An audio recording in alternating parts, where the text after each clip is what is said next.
Eu quero compartilhar uma palavra com vocês no Salmo de número 146. O Salmo de número 146, ele tem 10 versículos e nós vamos dividi-lo em duas partes para a gente começar a leitura. Os primeiros 5 versículos estão ali do Salmo 146, se acompanhem comigo. Observe bem como começa: louvai ao Senhor. Louvai ao Senhor, ó minha alma, louva ao Senhor. Louvarei ao Senhor durante a minha vida, cantarei louvores ao meu Deus enquanto eu for vivo. Não confieis em príncipes, nem em filho do homem, em quem não há salvação. Sai-lhe o espírito, volta para a terra, naquele mesmo dia perecem os seus pensamentos.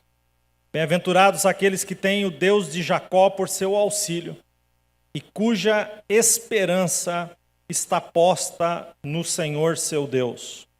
Agora, talvez um dos currículos mais lindos aqui, a segunda parte dos Salmos fala a respeito desse Deus tão tremendo. Ele começa dizendo: o que fez os céus e a terra, o mar e tudo quanto há neles, e o que guarda a verdade para sempre, e o que faz justiça aos oprimidos, e o que dá pão aos famintos. O Senhor solta os encarcerados, o Senhor abre os olhos aos cegos, o Senhor levanta os abatidos, o Senhor ama os justos, o Senhor guarda os estrangeiros, sustém o órfão e a viúva, mas transtorna o caminho dos ímpios. O Senhor reinará eternamente, o teu Deus, ó Sião, de geração em geração. E observe que ele vai terminar exatamente do jeito que ele começou: louvai ao Senhor. Se ele manda a gente louvar no começo e no final, vamos aplaudir Jesus mais uma vez nessa manhã tão preciosa. Queridos, o texto começa mandando a gente louvar e termina mandando a gente louvar. Quando a gente olha para o que está no meio, entre essas duas frases, a gente entende que há um texto precioso que fala sobre colocarmos a nossa esperança em Deus, e na primeira parte do texto, e ao mesmo tempo é um texto que diz para a gente não confiar em homens em quem não há salvação, porque ao sair o Espírito eles voltam para a terra e naquele mesmo momento, naquele mesmo dia perecem os seus pensamentos. Eu acho interessante como aqui nesse texto, antes de falar a respeito desse Deus tão tremendo, o salmista fala sobre não confiar em pessoas, em homens, em coisas, e aponta para a nossa confiança em Deus. A gente deve ter a nossa confiança firme em Deus. Por isso, nessa manhã, eu quero compartilhar com você uma palavra, atitudes de quem confia no Senhor. Vamos dizer juntos? 1, 2, 3. Você já percebeu que a gente vai ter uma conversa bem sincera a respeito disso aqui nessa manhã? Você já percebeu que a gente tem uma enorme dificuldade de confiar em Deus? A gente diz que confia, mas a gente tem facilidade de dizer que confia, mas tem uma enorme dificuldade de confiar em Deus de fato. É mais ou menos como, eu uso esse exemplo, né? É mais ou menos como emprestar o carro, sabe? Você empresta o carro, o cara chega na tua casa, pede teu carro emprestado, e você entrega a chave para ele, né, aquele carro que você conquistou e tal, e o cara sai. E quando ele sai, parece que ele já sai acelerando mais do que você aceleraria, né? Ele já estica mais a marcha do que você normalmente faria. Você já fica meio tenso com aquilo, e aí você fica naquele espírito de oração, né, até a hora que ele devolve o carro para você. Eu acredito que, sabe aquele confia desconfiando, será que vai dar certo isso? Eu acredito que muitos de nós, a gente se relaciona com Deus mais ou menos dessa forma. Nós confiamos em Deus, mas nós temos uma sensação de insegurança, de que se a gente de fato entregar tudo na mão de Deus, será que o Senhor vai fazer do jeito que tem que ser feito? Será que não é melhor eu mesmo fazer? E aí, naquela máxima, né? Se quer fazer bem feito, faça você mesmo. Você acredita e aplica isso ao próprio Deus, entendendo que se você fizer, você vai fazer melhor do que Deus. Então nós ficamos na dúvida se Deus tem de fato a capacidade de resolver as nossas situações.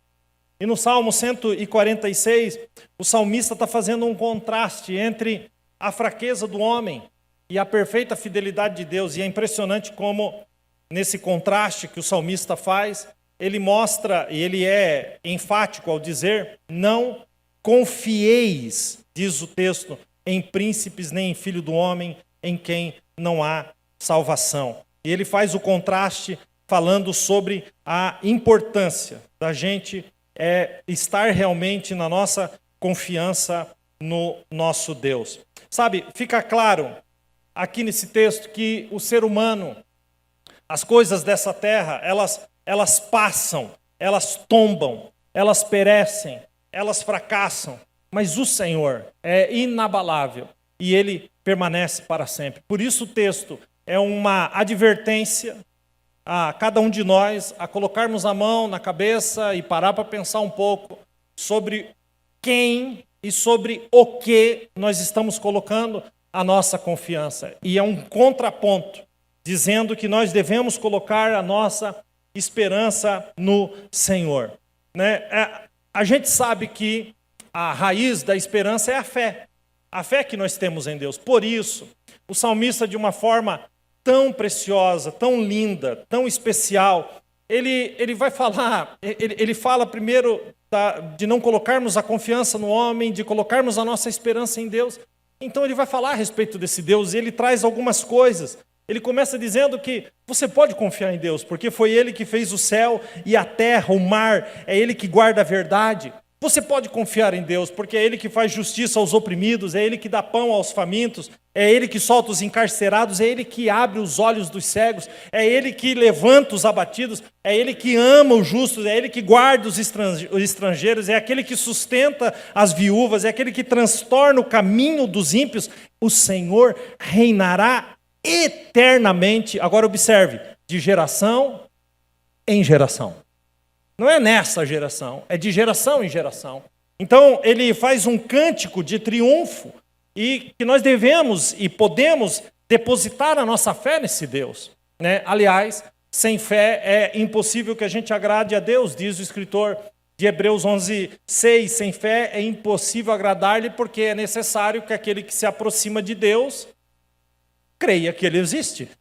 Então, você precisa ter fé para isso. Então, Deus espera que a gente confie nele através da nossa fé. E a fé bíblica, a fé verdadeira, é a fé que zomba da dúvida, é a fé que vê vida onde tem morte, é a fé que vê saúde onde tem doença, é a fé que vê vitória onde tem derrota, é a fé que vê alegria, queridos, onde tem choro, é a fé que vê esperança onde tem desespero. Quem está entendendo isso? Amém? É quando a gente confia no Senhor, a nossa fé é ativada. E a confiança em Deus que a gente tem, ela é transmitida a nós de 3 formas. Primeiro, pela presença do Espírito Santo, que alcança o nosso coração e que nos fortalece. A segunda forma que a nossa confiança em Deus é transmitida é pela palavra de Deus. Então, primeiro, o Espírito Santo é aquele que trabalha no nosso coração, mas também o conhecimento da palavra, é olharmos para a Bíblia. E, finalmente, as nossas experiências com Deus. Quantas experiências a gente tem com Deus, não é verdade? Eu não sei se você já teve muitas experiências com Deus, de fé, de confiança. Eu poderia enumerar muitas aqui da minha casa, da minha família e até mesmo dessa igreja. Sabe, eu preciso começar essa palavra, antes de falar sobre essas atitudes de quem confia no Senhor, eu preciso começar dizendo que você pode confiar em Deus. Acima de tudo, Deus, Ele é fiel. A sua fidelidade não falha. Sabe, Josué, no final da sua vida, já em Josué 23:14, ele está falando ao povo e ele diz, vocês sabem, Josué 23:14, vocês sabem, lá no fundo do coração e da alma, que nenhuma das boas promessas que o Senhor, o seu Deus, fez, deixou de cumprir-se. Todas as promessas dele se cumpriram, nenhuma falhou. Deus é fiel. O salmista no Salmo 108:4 diz, falando para Deus, ele diz, porque o teu amor leal se eleva muito acima dos céus, a tua fidelidade alcança as nuvens. Bom, então, eu coloquei um tema, atitudes de quem confia ao Senhor, de quem confia no Senhor, mas eu quero transformar esse tema numa pergunta, né? Quais são, então, as atitudes de quem confia no Senhor? E eu marquei algumas que, na verdade, são as que trabalham tanto no meu coração. Eu não posso pregar algo que eu não tenha experimentado, que eu não tenha vivido, que eu não tenha aprendido com Deus, porque a gente está aprendendo o tempo todo, e eu quero compartilhar com você, com o seu coração. Bom, antes de mais nada, você confia no Senhor? Eu acho que é bom esse ponto de partida. Você de fato confia no Senhor? Ou você é aquela pessoa que vive uma vida tomando as próprias decisões, correndo solto e decidindo, né, em cima de decisão, e aí deixa Deus para o final da fila, quem sabe aí marca um horário com Deus no culto de domingo. Não, não é assim, gente. Confiar em Deus é uma vida, é o dia a dia. Bom, a primeira atitude que eu quero compartilhar com você é que quem confia, age. Vamos dizer juntos? Quem confia, age. Então diz para quem está perto, está na hora de você tomar uma atitude.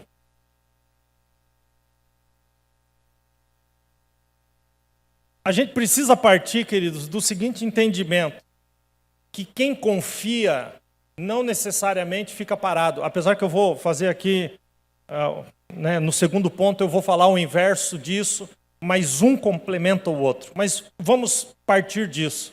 Quem confia não fica parado, porque isso é o princípio que Deus colocou no nosso coração e que é um princípio bíblico da ação e da reação. Nós temos um Deus, em nome de Jesus, aprenda isso nessa manhã. Nós temos um Deus que reage às nossas atitudes, ok? Eu sempre uso o exemplo do Salmo 23, versículo 1. O Senhor é meu pastor, nada me faltará. Vamos dizer juntos? O Senhor... Quando a gente olha para esse Salmo, nesse primeiro versículo, a gente já vê esse princípio que eu estou falando. Olha a ação. O Senhor é o meu pastor. Essa é a ação. Qual é a reação? Nada me faltará. Está aqui, de cara já. A gente já destaca um versículo que talvez seja o versículo mais conhecido por aqueles que não são cristãos, mas que conhecem esse versículo, porque esse versículo está em todo lugar. Esse versículo não é apenas uma frase bonita. Esse versículo é um princípio. Ação e reação. Sabe, se você confia em Deus de fato, então você precisa dar um passo. Todos os milagres na Bíblia Sagrada, na sua maioria, foram uma reação de Deus a uma atitude do ser humano. O ser humano tomou uma atitude e teve uma reação. Observem o texto que fala da cura dos 10 leprosos, Lucas 17, versículo 12. Escute, o que vai falar desses homens? Jesus estava vindo, então olha o que eles fizeram. Saíram-lhe ao encontro. Então, olha a atitude deles. O milagre começa com uma atitude daqueles leprosos, de 10 leprosos. Saíram-lhe ao encontro 10 leprosos, os quais pararam de longe. Olha outra atitude. E levantaram a voz. Então, olha a atitude desses homens, dizendo: Jesus, mestre, tem misericórdia de nós. Olha o que diz agora o versículo 14. E Jesus, vendo-os, e por que Jesus os viu? Porque eles tomaram uma atitude. Então, e Jesus vendo, disse-lhes: ide, mostrai-vos aos sacerdotes. E aconteceu que, indo eles, ficaram limpos. Observe, uma atitude desses homens em relação a Jesus, se levantar da onde eles estavam, caminhar em direção da onde eles estavam, da onde Jesus estava, e a reação deles, a reação foi de milagre. Ação gera reação e reação gera milagre. Quem está entendendo isso? Amém? Quando a gente olha para Josué, capítulo 3, versículo 15, a palavra de Deus diz assim: e quando os que levavam a arca chegaram ao Jordão, os seus pés se molharam na beira da água. Deixa eu explicar isso para você. Josué agora assume o povo para que o povo entre na terra prometida. Eles tinham 40 anos antes atravessado o Mar Vermelho. E agora eles chegam diante do Rio Jordão, e o Rio Jordão está transbordando, uma correnteza enorme, era época de chuvas, então o rio estava impossível de se entrar. E a Bíblia diz que eles recebem uma direção de Deus, e os sacerdotes vão na frente com a arca em seus ombros, e a Bíblia diz que eles molharam os pés na beirada do rio, e quando eles molham os pés, a água para, fazendo uma parede de um lado, como se fosse uma represa, e então eles continuam, e eles param no meio do rio seco agora, e todo o povo passa de pé enxuto. Agora, preste bem atenção, ainda que eles tinham uma direção, porque você também tem, nós temos a Bíblia Sagrada, nós temos a Palavra de Deus, que nos dá a direção, você tem a direção. Observe que precisou deles uma atitude. Eles não ficaram esperando o rio secar, eles não, mesmo com o rio completamente violento naquele momento, eles molham os pés. E somente quando eles molham os pés é que de fato as águas pararam. Quem está entendendo isso? Uma atitude de fé. Quando a gente volta então para Moisés, ali 40 anos antes, a gente vê o mesmo princípio. Sabe, Moisés está desesperado porque o povo vem contra eles e diante dele o mar vermelho, completamente fechado, o mar passando. E ele começa a falar com Deus e o Senhor diz, por que clamas a mim? Que tu tem na mão, eu tenho uma vara, então toca nas águas. E quando ele tocou, o mar se abriu. Deus está falando, eu sou o Deus acima de todas as coisas, mas você precisa tomar uma atitude. Escute, quem confia, age. Quem confia, faz. Quem confia, toma uma atitude. Essa questão da ação e reação está na Bíblia Sagrada toda. Se você ler Tiago, capítulo 4, versículo 8, diz assim, chegai-vos a Deus, e Ele se chegará a vós. Ação e reação. Sabe, eu preciso fazer um apelo já desde o início. Você precisa chegar a Deus, e você vai ver o que Deus vai fazer na reação. Sabe, no mesmo Tiago 4:10 diz, humilhai-vos perante o Senhor, e Ele vos exaltará. Sabe, Lucas capítulo 11, Jesus vai dizer, pedi e dar-se-vos-á, buscai e achareis, batei e abrir-se-vos-á. E ele vai dizer, porque aquele que pede, recebe, aquele que busca, acha, aquele que bate, lhe será aberto, aquele que toma uma atitude. Então nós somos o povo da fé, que ao invés de bater para que a porta se abra, a gente fica esperando que a porta se abra por si só. A gente é o povo da fé, que ao invés de buscar para encontrar, a gente fica esperando que se encontre sozinho, que aquilo pule em cima da gente. Não, queridos. Quem tem uma atitude de fé, uma atitude de ação, receberá uma reação. E eu preciso alertar você a respeito de algo.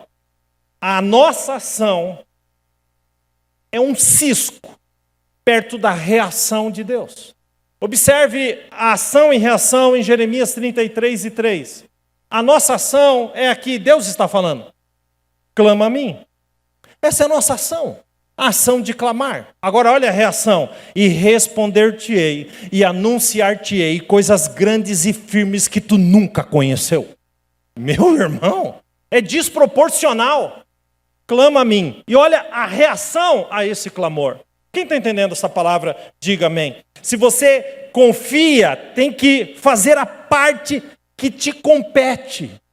Você precisa tomar decisões que te levem para perto de Deus. Eu preciso dizer para alguém nessa manhã, ainda que o rio esteja violento, molhe os pés e Deus vai fazer você passar em seco, no meio da tempestade, no meio do rio. Quem está entendendo isso, amém?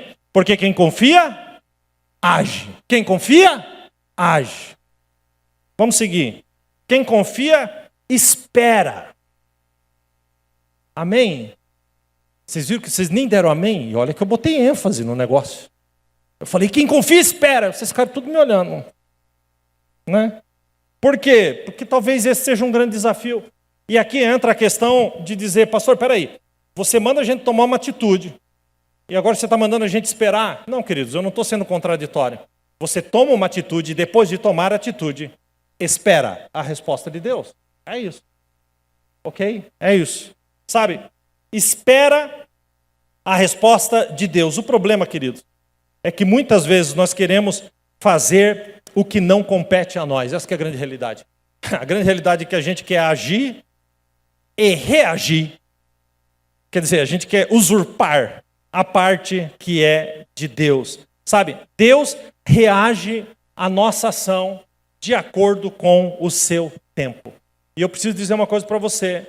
Existe o tempo de Deus, né? A Eclesiastes 3:1 diz: tudo tem o seu tempo determinado e há tempo para todo o propósito debaixo do céu. Sabe, não confunda o seu cronos com o kairos de Deus, né? São duas palavras que falam de tempo. O cronos é o tempo humano, de 24 horas, de 7 dias por semana, de 30 dias por mês. Esse é o nosso cronos. Mas Deus não está no cronos, Deus está no kairos. E no kairos, queridos, é a eternidade. E Deus trabalha no tempo dele. E alguém pode dizer: pastor, eu não aguento mais esperar. E eu preciso dizer para você que Deus conhece o limite de cada um de nós. Sabe, o Salmo 110, versículo 13 diz: assim como um pai se compadece de seus filhos, assim o Senhor se compadece daqueles que o temem. Escute agora: pois ele conhece a nossa estrutura e lembra-se de que somos pó. Sabe, você pode dizer nessa manhã que está no limite, mas eu vou te dar uma notícia, eu não sei se é boa ou ruim para você, mas Deus tem a capacidade de nos levar além do limite. Só Deus faz isso. Sem que a gente esmureça, sem que a gente caia, sem que a gente morra. Essa que é a grande verdade. Sabe, Romanos 8:37, você já deve ter lido isso na placa dos carros aí, né? Quando eu cheguei em Londrina, na década de 90, tinha uma moda de colocar um versículo azul, com fundo azul, no vidro dos carros. Então, tudo quanto era carro tinha versículo. Eu achava aquilo o máximo. Porque eu falava: meu Deus, essa cidade é uma cidade que ama Jesus. Quem lembra desses versículos no carro aí? Levanta a mão. Você está vendo? Essa galera toda estava lá na época em 90, né? E eles já não eram novinhos, viu? Igual eu. Mas escute, Romanos 8:37 era um dos meus preferidos. Quando eu via passar num carro, eu dizia: uau, que top. E o versículo dizia: mas em todas essas coisas somos mais do que vencedores por aquele que nos amou. Uau, que coisa linda. Dava realmente para colar no carro e era uma coisa linda. Mas a gente confunde esse versículo. Quando a gente lê: em todas as coisas somos mais do que vencedores por aquele que nos amou. A grande verdade, queridos, é que o mais que vencedor nesse texto não é aquele que conseguiu tudo o que queria, como a maioria da gente pensa. Todas as coisas eu sou mais do que vencedor. E a gente distorceu esse versículo e colocou no nosso coração que a gente vai alcançar tudo o que a gente quer, porque a gente é mais do que vencedor. Mas não é o que diz o texto. Quando a gente lê o texto e o contexto, a gente descobre aqui que o mais que vencedor, escute bem isso, para você nunca mais esquecer, o mais que vencedor é aquele que vai além do limite. Isso é mais do que vencedor em Cristo Jesus. Nós vamos além do limite. Por quê? Porque Jesus está além do nosso limite.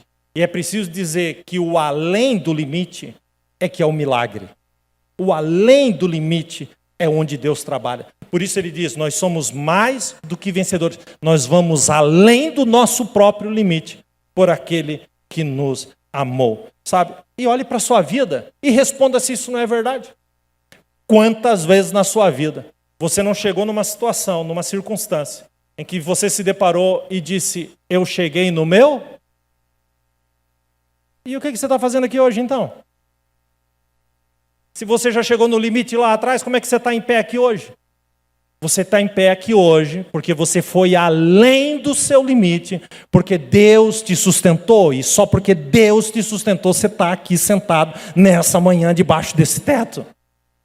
Porque nós somos mais do que vencedores. Sabe, há uma força, né? Na quarta-feira foi lido aqui esse texto tão precioso do Salmo 84, dizendo, o salmista diz, bem-aventurado o homem cuja força está em ti. Escute agora, vão indo de força em força. É assim que Deus nos sustenta. Então eu posso lhe dizer uma coisa, segure firme, vá além do limite e espere em Deus. Jó só tinha uma convicção quando ele perdeu tudo. Quando ele estava naquela situação terrível, ele só tinha uma convicção: a esperança. Ele sabia que Deus ia fazer alguma coisa. E a confiança dele era tão grande em Deus que em Jó 13, versículo 15, está escrito assim, Jó disse assim, ainda que ele me mate, nele eu esperarei. Quem está entendendo? É um alto nível de confiança. Porque quem confia, espera. Dá para você dizer para alguém, espera. Quem confia, espera. Quem confia, segue. Vamos para o terceiro ponto. Quem confia, segue. Vamos ler juntos? Quem confia. Lucas 9, 23, Jesus diz assim, se alguém quiser vir após mim, negue-se a si mesmo, tome cada dia a sua cruz e siga-me. Dá para piorar isso, pastor? Dá. Então vamos piorar. Não, pastor, já é muita coisa. Não, dá para ficar mais pesado. João 12, 26, Jesus diz assim, quem me serve precisa seguir-me. E onde estou, o meu servo também estará. Aquele que me serve, meu Pai o honrará. Olha o que diz esse texto. Deus honrará quem serve a Jesus. Quem serve a Jesus aqui, diga amém. Só que o mesmo texto diz, quem me serve precisa seguir-me. Porque senão é contraditório. Nós devemos segui-lo, não apenas servi-lo. O serviço é a consequência de segui-lo. Agora, seguir Jesus não é seguir as placas. Seguir Jesus não é seguir um Instagram. Deixa eu dar uma olhada no que Jesus postou. Não, querido. Não é seguir no Instagram. Seguir Jesus é pisar onde ele pisou. Seguir Jesus é amar o que ele ama. É se importar com o que ele se importa. É se tornar parecido com ele. Isso é seguir Jesus. Isso de fato é seguir Jesus. Fazer o que ele fez. Viver o que ele viveu. Se você confia em Deus, deve fazer exatamente o que ele manda, seguindo-o. O problema, querido, é que muitas vezes, eu posso dizer que na maioria das vezes, as ordens que Deus nos dá parecem uma loucura. É agir contra a própria lógica. Mas eu preciso dizer uma coisa para você. A matemática de Deus é diferente da nossa matemática. A matemática de Deus é diferente da matemática até do diabo. Você quer ver como é que funciona a matemática do diabo? A matemática do diabo é assim, eu mando uma guerra, uma luta, uma prova, mais problemas, mais angústias, igual ele se afasta de Deus. Essa é a matemática do diabo. A matemática de Deus é, ele é provado, ele está cheio de guerras e de lutas, igual você aqui, domingo, glorificando a Deus. O diabo fica doido. O diabo diz que matemática é essa. O que essa mulher que já viveu tudo que viveu está fazendo aí, de mão levantada, glorificando e exaltando a Deus? Qual que é a matemática desse cara que tem enfrentado as maiores provações da sua vida nesse tempo e está dentro de uma igreja, ouvindo a palavra, orando, entregando a vida para Jesus, o coração para Jesus? O diabo não entende a matemática de Deus. A gente precisa compreender a matemática de Deus e confiar no Senhor. E eu preciso dizer que as nossas maiores vitórias sempre virão mascaradas de derrota. Sabe? Sabe aquela sensação de parece que derrotou, parece que acabou, mas por trás disso existe uma vitória da parte de Deus. Não deixe de seguir o Senhor.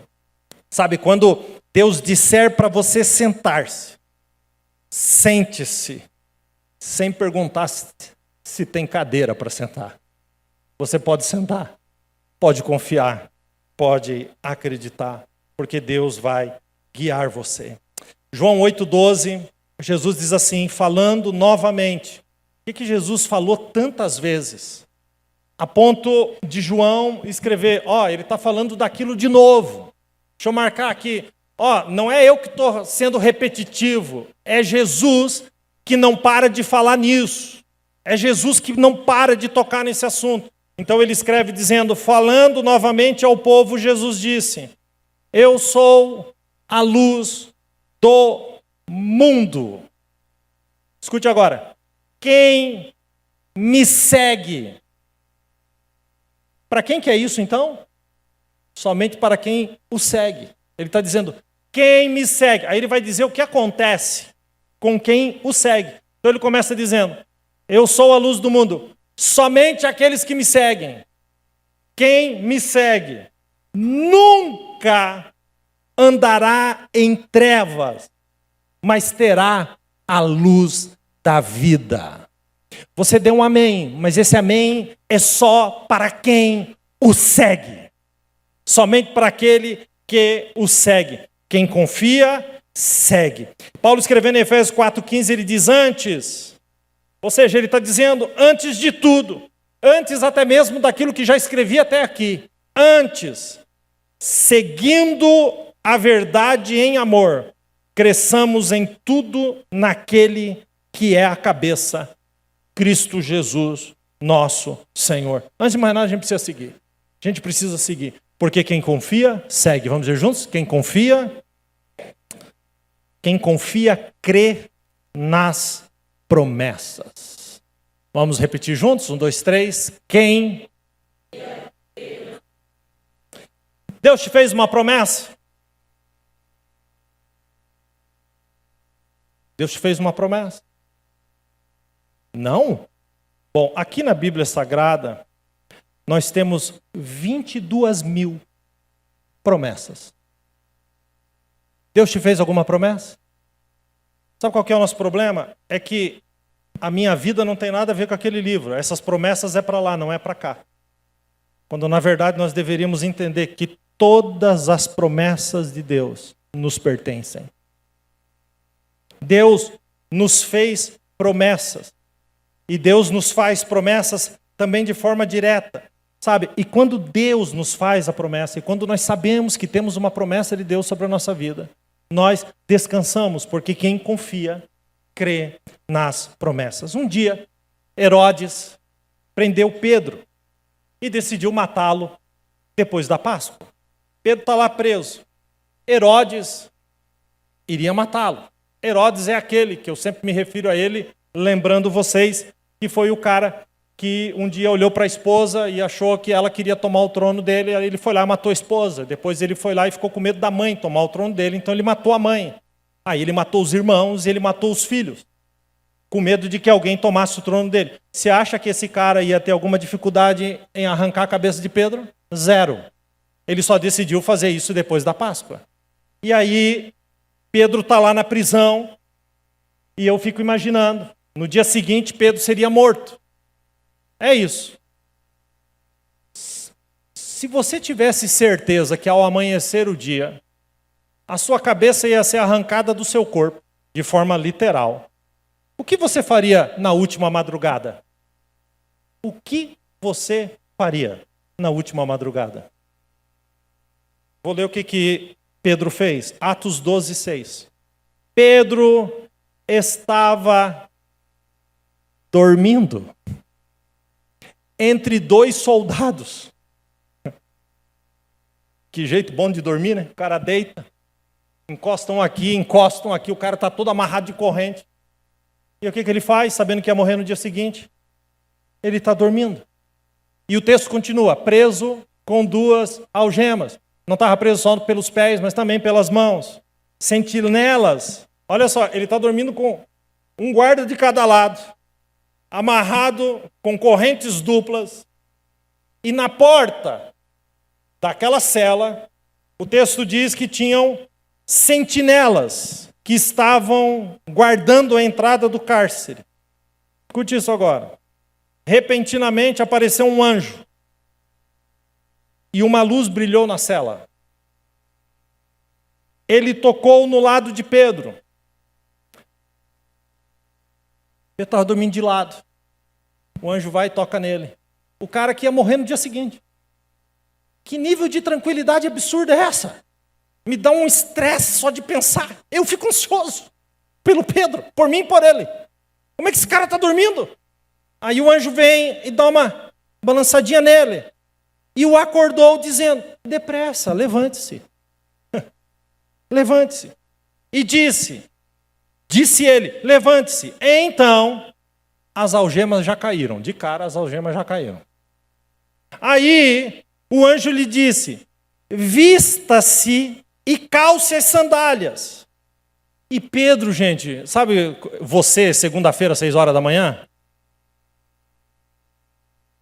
Sabe, você não sabe se coloca a meia ou o casaco, você não sabe nem se está frio, está botando...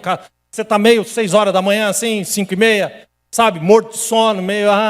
né? Pedro está meio assim, depressa, vai, faz, Pedro. Vista-se e calce, e Pedro assim fez. Disse-lhe ainda o anjo, ponha também a capa. Siga-me. Olha aqui, o siga-me de novo. Ponha também a capa. Olha o cuidado do anjo. Coloca a sandália, vai machucar os pés. É melhor você botar a sandália. Coloca a capa, tá frio pra caramba aí fora. Coloca a capa, vai quentinho, sem problema nenhum. Escute. E saindo Pedro seguia. Olha o que está escrito no texto. Não sabia Pedro se aquilo era real ou se fazia por meio de um anjo, porque tudo parecia uma visão. Era real, gente, não era feijoada. Era real. Mas ele não estava conseguindo entender se aquilo era real ou não. Escute.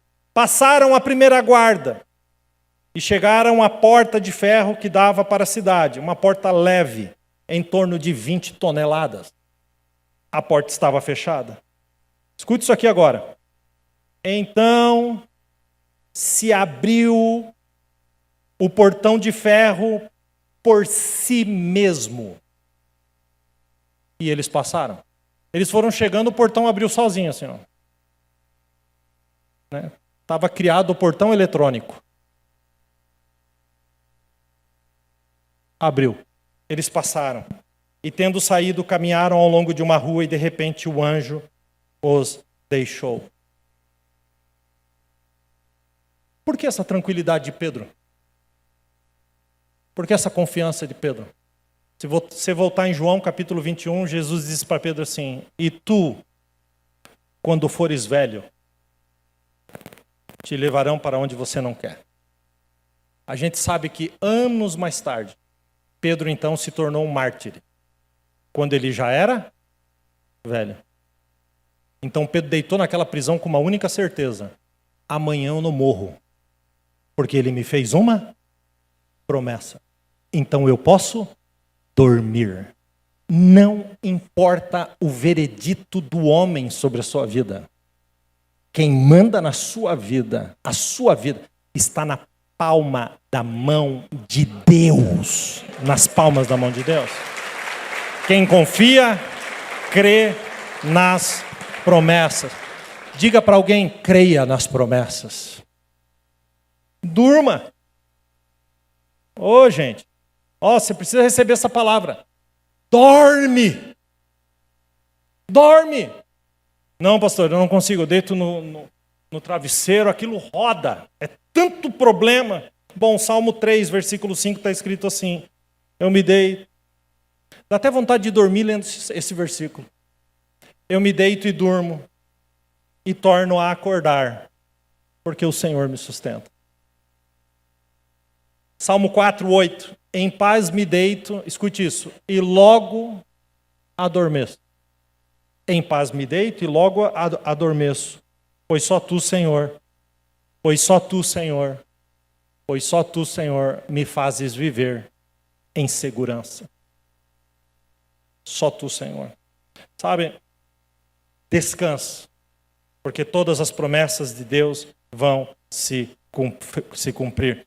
Deus não falha em suas promessas. Jeremias 1:12, o Senhor diz assim: eu velo sobre as minhas promessas para cumpri-la. Isaías 55:11, dá vontade de comer de colher esse versículo aqui, de tão maravilhoso que ele é. Diz assim, Isaías 55:11, assim diz o Senhor, assim será a minha palavra que sair da minha boca. Ela não voltará para mim vazia, antes fará o que me apraz e prosperará naquilo para que a enviei.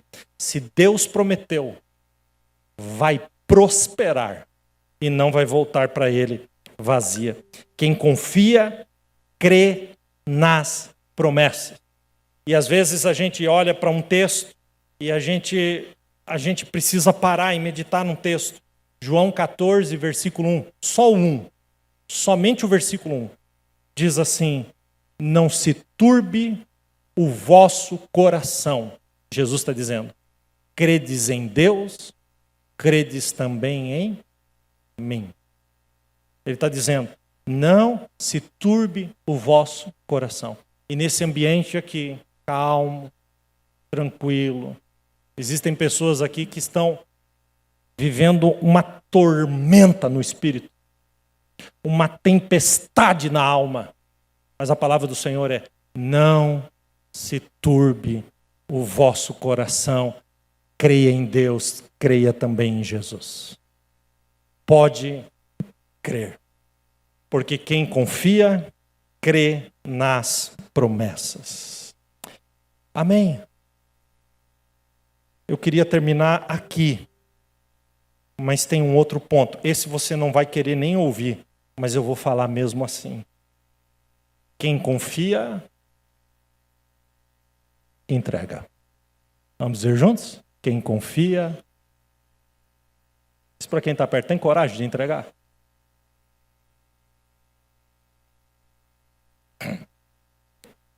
É entregar para Deus. Sabe, Pedro escrevendo em 1 Pedro 5,7, ele diz, lançando sobre ele toda a vossa ansiedade, porque é ele que tem cuidado de vós. Ele está dizendo, pode confiar, lança para mim, porque é eu que tenho cuidado de você. Lança para mim. Mas o que a gente faz? Não.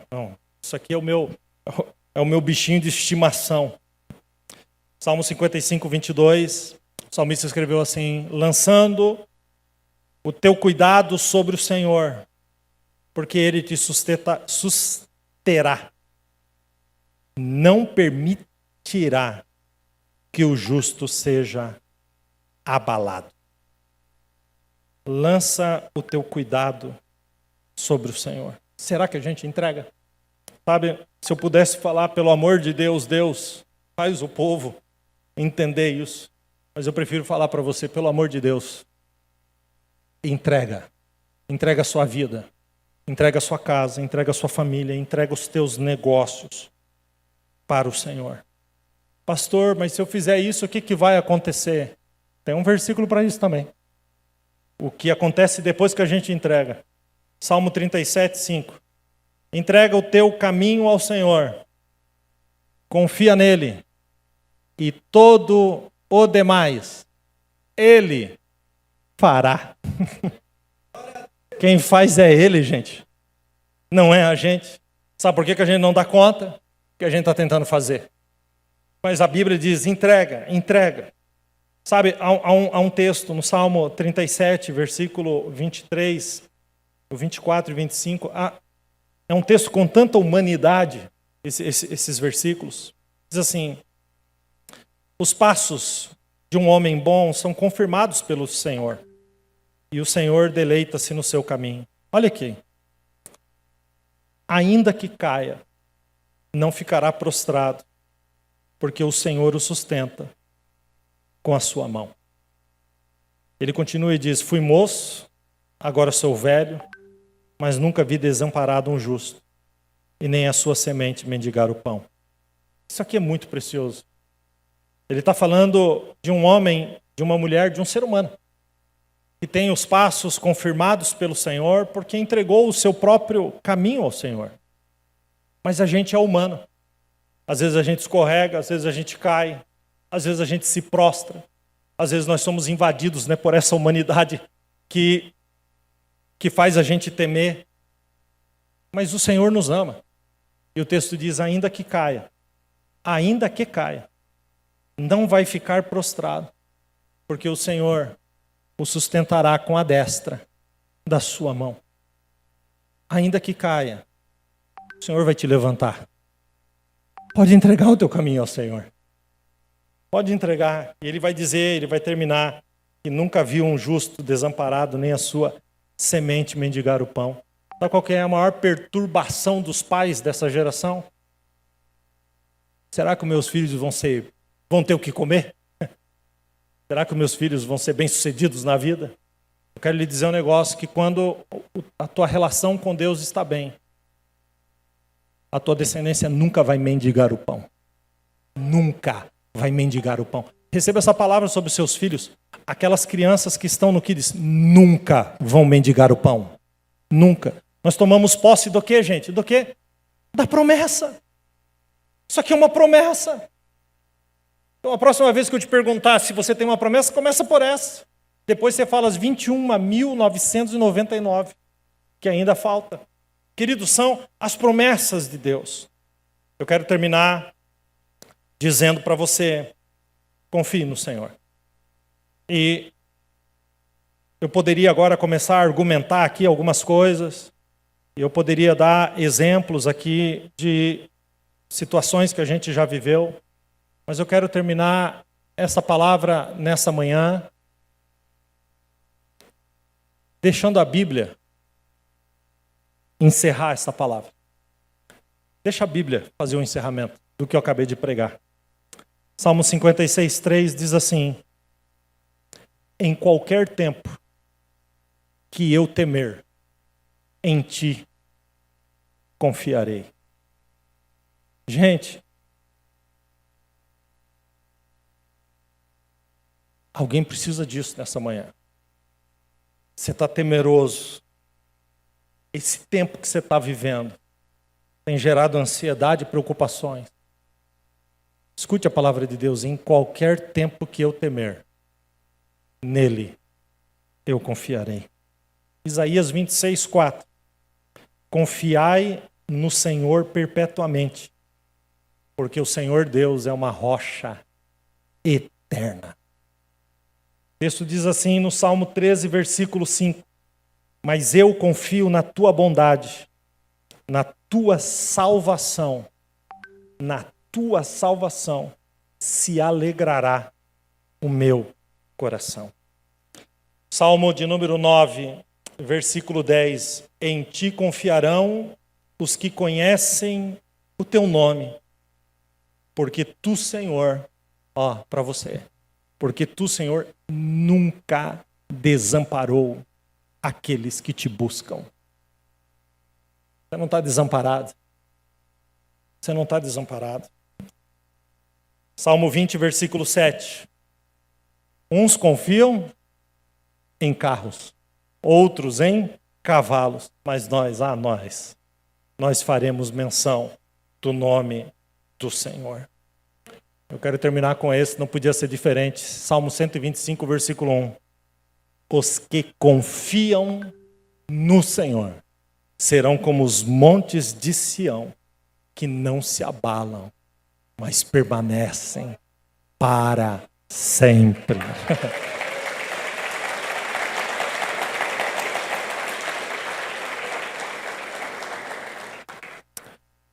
Eu quero terminar essa palavra Quando eu estava preparando essa palavra, o Senhor me trouxe um texto no coração. E eu sei, queridos, que isso aqui não é para todo mundo que está aqui. O que eu preguei até agora é para todo mundo que está aqui.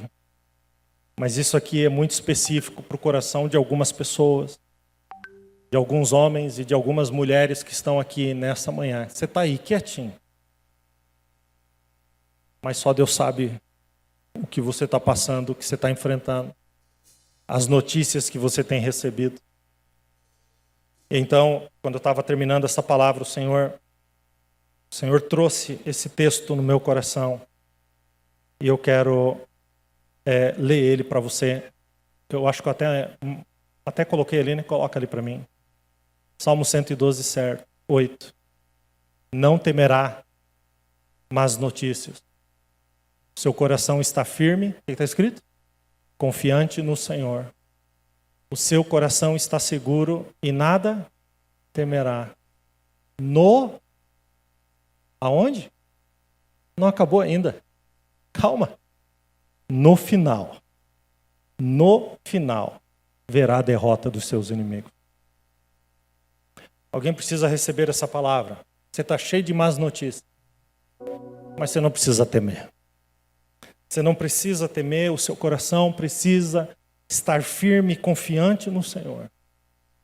Se o seu coração está seguro, você não precisa temer. Não é o fim. Um dia eu fui curado por alguém que simplesmente me falou isso. E disse, acabou? Amanhã a gente vai sepultar você? Eu disse, como assim? Que papo é esse? E essa pessoa me disse, não é o fim, meu filho. Uma pessoa tão amorosa tinha acesso ao meu coração. Disse, não é o fim. Você está tratando isso como se fosse o fim. Não é o fim. Não é o fim. Ó, que isso entre dentro da sua alma. Não é o fim. No final, eu tenho uma promessa. Qual é a promessa? O inimigo será derrotado. Aí sim, queridos, é o fim dele. Porque para mim, é só o começo da eternidade.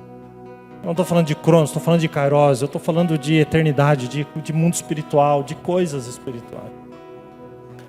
Eu quero terminar dizendo para você, pode confiar no Senhor. Pode confiar no Senhor. Isaías 26, 3,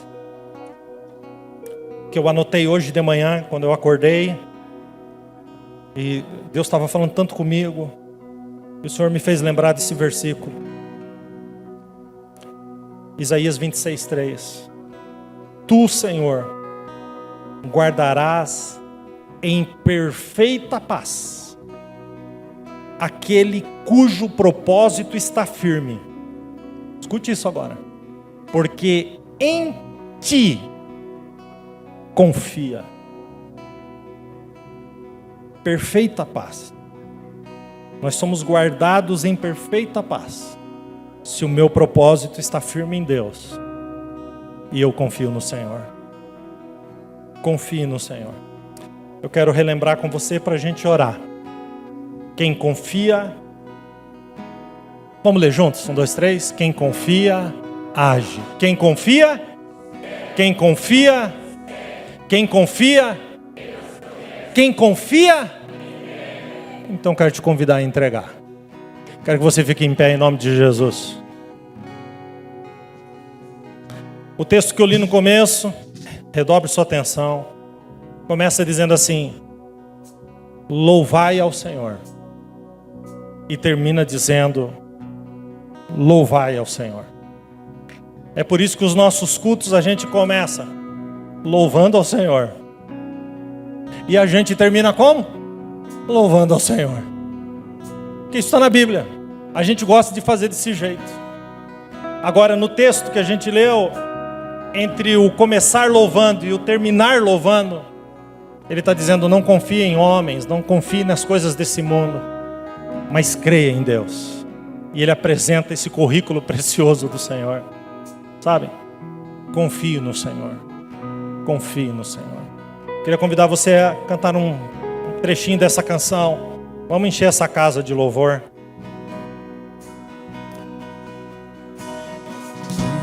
Esperança encontrei, mais fiel que uma mãe. Meu coração partia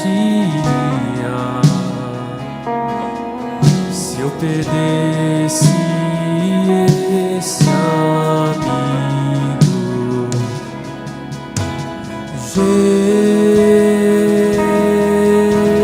Vamos erguer o volume da nossa voz, vamos juntos, vamos encher.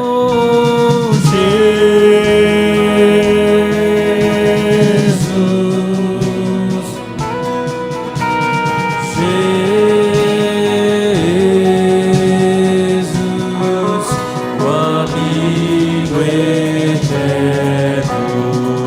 Vamos mais alto, vamos. Seu nome é